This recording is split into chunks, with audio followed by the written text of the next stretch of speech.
I'm Thomas Runner. I'm Will McCluskey. Now off to Jody Yamu and Victoria Ridgway with your guide to midterms. I'm Victoria Ridgway. And I'm Jody Iyamu, and we're here with your midterm madness. With midterms approaching, we decided to ask a few students how they were feeling about it and how they were planning to study. How do you plan to study for midterms? I plan to study the review guides that my teachers gave me and make flashcards.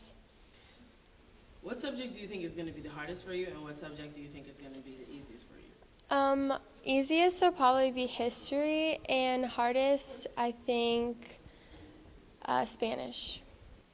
As a freshman, do you see midterms as like really scary, or do you think you can pretty much handle it on your own? I think it's scary because I never had a lot of tests to take in that whole week. I only took it that day, and it's a lot to study for. I usually study for either math or reading, and that's it. But The students were studying hard for their history midterm. We even asked some teachers how they feel about midterms. Okay. Midterms are important for a couple of reasons. First of all, it helps you synthesize all of the information that you've been learning for the last semester. So it's important to bring all of that together to show that you've learned. And I think secondly, it's important to prepare for college. There's going to be some classes that you take in college that the only grade you're going to get is an exam grade. So it's good to get into the practice of taking them now and understanding the pressure of what that means. Don't wait until the last minute to study. It's the single most important thing that you can do is to spread your study out over several days. And you don't need to study for many hours if you spread out your time. You can take maybe half an hour, 45 minutes for each class. Do that every single day, and then by the time it's time for you to take your exam, you'll be able to retain the information. It's the single most important thing you can do. Well, I kind of make my midterms different for my sophomores and my seniors. I ask much higher level questions for my seniors and my sophomores. But basically, the first thing I do when I'm writing the midterm is I ask, what is the big thing I want people to get out of the course? And then I ask them an essay question about that, or several essay questions about that. And then the other questions are just going to be facts and things that we've learned along the way. But my midterms are always centered around usually a big essay question. And at the end of the day, when you walk out of my class, if you remember nothing else, what is the main theme I want you to remember? That's going to be the essay question. Make sure you're prepared for each day. Tuesday is English and science. Wednesday is social studies and math. Thursday is religion and foreign language. Thank you. Now over to Tony, Tyler, and Ashley Martindale with a look at women's basketball this season.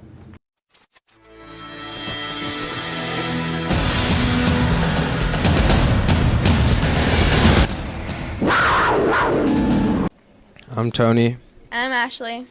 And we love women's basketball. Here's a view into women's basketball of the Lady Panthers. I'm here with some of the Lady Panthers. Girls, how do you think the basketball season is going? It could go better, definitely. Try to lessen our turnovers every game, so, yeah. I think we can work harder and win more.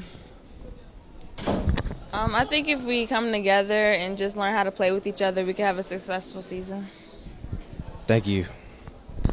They have played 6 games, and although they have only won 1 game so far this season, they are working hard to improve as a team as well as their individual skills. I'm here with the women's coach and 2 key players. How do you think this season is going so far?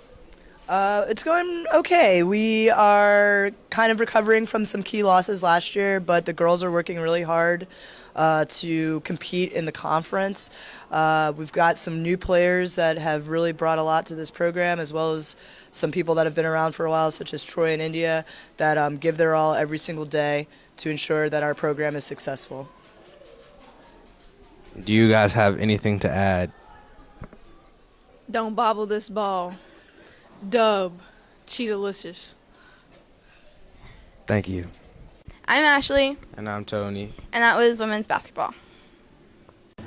Thanks, guys. Now off to Tamila Lake and Jamison Jensen with Pallotti's New Year's resolution. With the start of the new year, Pallotti students have taken time out of their day to tell us what their resolution is. I'm here with Coach Justin. What is your New Year's resolution? Well, my New Year's resolution is to go to church every Sunday and start to be a better mentor and a better coach. I'm here with Shaylin and India. What are your guys' New Year's resolutions? To be a better girlfriend and to do better in class. That's really cute. To be great. Just great. Great. So what are your New Year's resolutions? My New Year's resolution is to be nicer and just be great. And me and Sean Fallowfield, we're not taking any L's this year. Probably get my license by next week. I'm here with Sister Karen. Sister Karen, what is your New Year's resolution? Well, the one I made that's the biggest one and the hardest is try to be more organized during this coming year. Okay, thank you. That has been your opinion segment this week. I'm Jamison Jensen, and that was Tamila Lake. Back to you. Thanks, guys. In world news, on January 7th, 2015, there was a terrorist attack in Paris, leaving 12 dead and 5 critically injured. The attacks were at the Paris newspaper offices named Charlie Hebdo. Reports are that NASA is getting closer to finding Earth's twin. Scientists have discovered 8 new planets, 2 of which may be able to support life. Searchers have found the parts of the missing AirAsia plane. The plane went down on December 28, 2014. There were 162 passengers on board when the plane went down. It went down somewhere in Java Sea.